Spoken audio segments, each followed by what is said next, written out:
أهلا بكم في قناة Welcome to Makalwa Dal. السلام عليكم ورحمة الله وبركاته.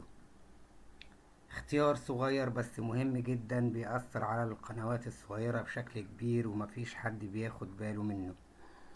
يعني اوقات رفع الفيديو، لما بتحب ترفع الفيديو بتاعك لو كنت من القنوات الصغيرة، عندك في اخر الاستوديو خالص هتلاقي خيار اسمه show how many viewers like this video.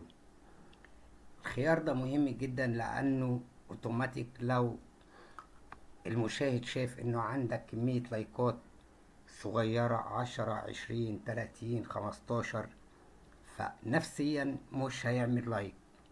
اما لو كان عندك عشرات او قصدي مئات او الاف اللايكات فجميل جدا، فعل الاختيار ده. عندك لايكات قليلة وقناتك لسه جديدة، يبقى ما تفعلش الخيار ده، خليه من غير تفعيل، لأنه المشاهد لو عجبه الفيديو حتى بنسبة 60% 50% 70% مش هيبقى عليه تأثير نفسي انه شايف في ناس عاملة لايكات او لا، فهيعمل اوتوماتيكلي لايك. فده اختيار مهم جدا وناس كتير ما بتاخدش بالها منه. لو قناتك لسه صغيرة بلاش تفعل الخيار ده.